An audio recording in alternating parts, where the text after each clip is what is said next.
Live TV, सच सबसे आगे।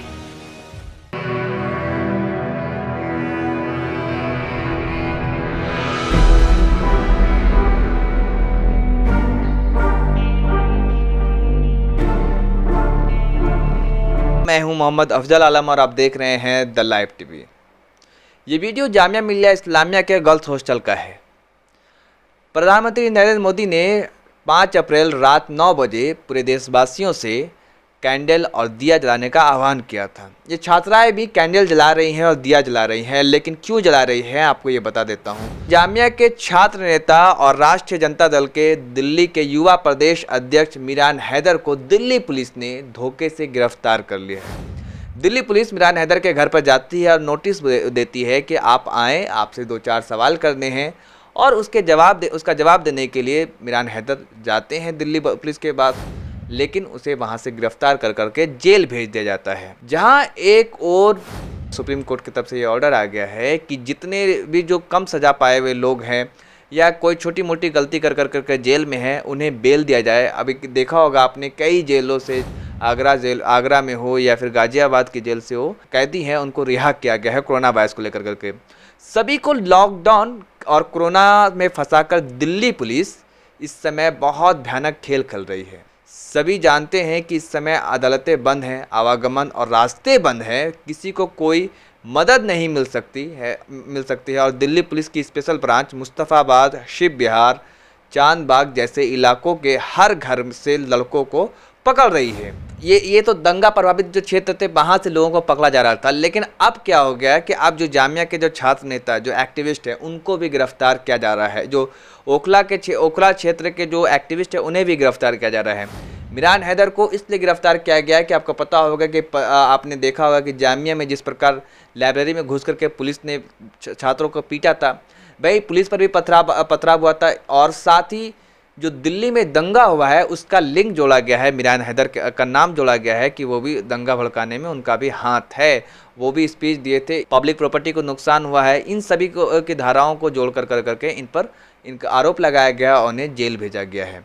तो वही छात्राएं और जो जामिया के जो छात्र हैं, पुलिस को पता है कि अगर लॉकडाउन नहीं होता तो अभी तक कितना प्रदर्शन हो चुका होता। यही वजह है कि पुलिस सन्नाटा देख करके छात्रों को उठा रही है। लेकिन पुलिस को आप जवाब देना चाहिए कि पुलिस आखिर क्यों उठा रही है, उसका दोष क्या है, उसका गुनाह क्या है। इस तरीके से एक समुदाय के लोगों को टारगेट करके उठाना ये कितना हद तक जायज़ है, ये तो शायद ये मिरान हैदर के जो साथी हैं, जो उनके साथ काम करते हैं, लारब नियाजी, उनके बयान को सुनिए। जामिया मिल्लिया इस्लामिया के रिसर्च स्कॉलर के छात्र मिरान हैदर जो है, हम सब लोगों के साथ काम किया है, हम लोग साथ संघर्ष किया है उन्होंने, और हम सभी लोग उनको बहुत अच्छे से जानते हैं। बहुत ही समाज के लिए, एक गरीब के तबकों के लिए छोटी छोटी आवाज़ों को बड़ा आवाज़ बनाने में मशहूर रहे हैं। उनके साथ जो कुछ हो रहा है वो हम सब लोग उसके से परेशान हैं। हम सब लोग डिमांड करते हैं कि जल्द से जल्द उनकी गिरफ्तारी को रिलीज़ किया जाए, उनको रिलीज़ किया जाए। उनकी गिरफ्तारी जो जिस चीज़ के लिए हुई, जिस केस के नाम पे हुई है, उस केस से मुझे नहीं लगता है कि दूर दूर तक उनका लेना देना होगा, क्योंकि हम लोग उनको जितना नज़दीक जानते हैं उस तरीके के वो कोई हरकत नहीं कर सकते हैं जो समाज को तोड़ने वाला, समाज को बांटने वाला होगा। वो एक बहुत पढ़े लिखे समझदार रिसर्च स्कॉलर हैं और पूरा का पूरा देश के युवा उनके साथ खड़े हैं, और हम सब लोग उनके लिए दुआ करते हैं कि वो जल्द से जल्द हम लोग के बीच हों और फिर से देश की आवाज़ को मजबूती से उठाएं। जय हिंद। राष्ट्रीय जनता दल के ये युवा प्रदेश अध्यक्ष हैं, तो मनोज झा जो राज्यसभा के सांसद है राष्ट्रीय जनता दल के, उन्होंने भी इस पर आपत्ति जताई है और ट्वीट करके कहा कि ये दिल्ली पुलिस उस छात्र को उठा रही है जो छात्र लॉकडाउन के दौरान तेजस्वी यादव के कहने पर और मेरे कहने पर जो भी बिहार के हो या कहीं भी लोग फंसे हुए हैं, उनके घर तक राशन पानी पहुंचा रहे हैं और लोगों का मदद कर रहे हैं। और दिल्ली पुलिस को कॉपरेट ये शख्स कर रहा है, उसे दिल्ली पुलिस धोखे से क्वेश्चन पूछने के बहाने, सवाल जवाब करने के बहाने बुलाती है और गिरफ्तार कर लेती है। ये शायद दुर्भाग्य है। ये मनोज झा जो राष्ट्रीय जनता दल के राज्यसभा सांसद, उनका ये बयान है। और आपको साथ में यही बता दें कि इसके अलावे जो मुस्तफ़ाबाद की महिलाएं हैं, उन्होंने भी गंभीर आरोप लगाया है कि एक तरफ लॉकडाउन है तो वहीं दिल्ली पुलिस चांदबाग, मुस्तफ़ाबाद इन इलाकों में दबिश दे रही है और हर एक को पकड़ रही है, हर एक घर से लड़कों को उठा रही है। उनका ये वीडियो देखिए।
की धज्जियां उड़ा रहा है। धज्जियां नहीं उड़ाकर लॉकडाउन का उनको भी एक सम्मान देना चाहिए जो हम प्रधानमंत्री जी के लिए सम्मान कर रहे हैं अपने घरों में। तो कृपया करके लोगों को होना चाहिए कि हमें परेशान ना करें और जो भी हमारी परेशानियों से कोशिश करें प्रधानमंत्री जी के दूर करें उसको। इसके अलावा हम सभी जानते हैं कि जो शाहीन बाग का जो प्रदर्शन चला था नागरिकता संशोधन कानून के खिलाफ, जो काफ़ी लंबे समय तक चला, 101 दिन के बाद वो प्रदर्शन को ख़त्म हुआ। प्रदर्शन जो चल रहा था, जो इसके एक्टिविस्ट थे, इनके जो कर्ता धर्ता में से थे, उनमें एक आसू खान भी थे। आसू खान को दिल्ली पुलिस ने गिरफ्तार कर लिया है। दिल्ली पुलिस उनको उठा कर लेके गए हैं। लोगों का जो इलाके के लोग हैं उनके अंदर एक गुस्सा है, रोज़ से ये कहना है कि दिल्ली पुलिस कुछ बिना बताए कुछ कहे। अभी लॉकडाउन है, सभी लोग घर में हैं। आसू खान कोई अपराधी नहीं है बल्कि एक एक्टिविस्ट था, और वो एक्टिविस्ट है, वो अपने घरों पे था। किसे क्या पता कि मतलब ये पुलिस इस तरीके की हरकत करेगी, और पुलिस ने उसे भी गिरफ्तार कर करके जेल भेज दिया है। इससे पहले हम सभी जानते हैं कि जो कांग्रेस की पूर्व पार्षद थी इशरत जहां और एक्टिविस्ट खालिद सैफी को भी दिल्ली पुलिस ने गिरफ्तार किया था। तो अब यहाँ पे धरपकड़ फिर से एक बार, जहाँ एक तरफ लॉकडाउन है तो शुरू है, तो भाई दूसरी तरफ सवाल ये बनता है कि क्या दिल्ली में जो दंगा हुआ बहुत ही शर्मसार करने वाला था, और पूरी दुनिया में जो भारत की जो छवि गई वो ठीक नहीं थी, और ये भारत के मुस्तकबिल के लिए ठीक भी नहीं है। जो कहीं ना कहीं जो प्यार मोहब्बत, जो आपसी एकता और भाईचारा है, उसको एक नुकसान और ठेस पहुंचा है। नेताओं की राजनीति की वजह से ये जो आम लोगों को भुगतना पड़ा है, ये बिल्कुल भी और कतई सही नहीं है। लेकिन क्या ऐसा मुमकिन है, ये ऐसा पॉसिबल हो सकता है कि जो ये दंगा भड़का है सिर्फ और सिर्फ एक ही कम्युनिटी के लोगों ने भड़काया होगा, एक ही तरफ से लोगों की जान गई है, अब बाकी दूसरे तरफ से कुछ भी नहीं हुआ होगा? तो आखिर एक तरफ के लोगों को ही पुलिस क्यों टारगेट कर रही है, एक ही कम्युनिटी के लोगों को पुलिस क्यों पकड़ रही है, क्यों धरपकड़ कर रही है? ये सवाल तो बनता है। दिल्ली पुलिस को इसका तो जवाब देना चाहिए कि अब तक उन्होंने दूसरी कम्युनिटी के लोगों को कितना गिरफ्तार किया है।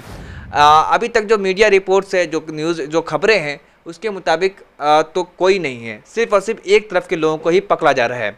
आपको अगर याद हो ठीक से, गृह मंत्री अमित शाह ने जब इस पे बयान इस पर जवाब दे रहे थे तो उन्होंने संसद में कहा था, कोई भी हो किसी को बख्शा नहीं जाएगा, पूरा कानून जो है वो अपना काम करेगी, निष्पक्ष होकर करके और सख्त होकर करके, किसी और से नहीं, जो भी दंगाई होगा उसको पकड़ा जाएगा, गिरफ्तार किया जाएगा। ये बिल्कुल सही भी है।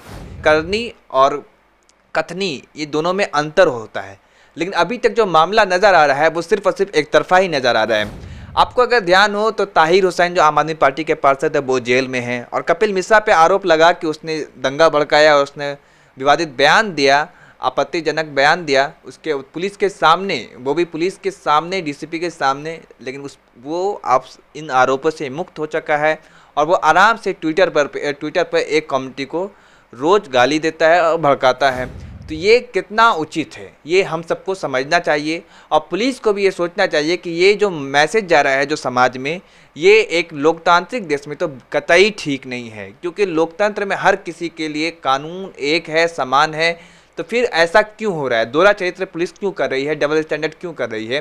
पुलिस को इस पर जवाब तो और सफाई देनी चाहिए कि जिस प्रकार पुलिस इतनी तत्परता दिखा रही है, जहां एक तरफ लॉकडाउन है तो जामिया और ओखला के क्षेत्र में पुलिस गिरफ्तार कर रही है, तो और चांद बाग हो या फिर मुस्तफ़ाबाद, इन इलाकों में पुलिस जा कर हर इलाकों से लोगों को पकड़ रही है, हर लड़कों को गिरफ्तार कर रही है। तो दूसरी तरफ से भी ये मैसेज जाना चाहिए कि नहीं, जो दंगाई है उसको कतई बख्शा नहीं जाएगा, ये होना भी चाहिए। लेकिन ऐसा क्यों नहीं हो रहा है, शायद ये हम सब के लिए सोचने पे मजबूर करता है। लाइव टीवी, सच सबसे आगे।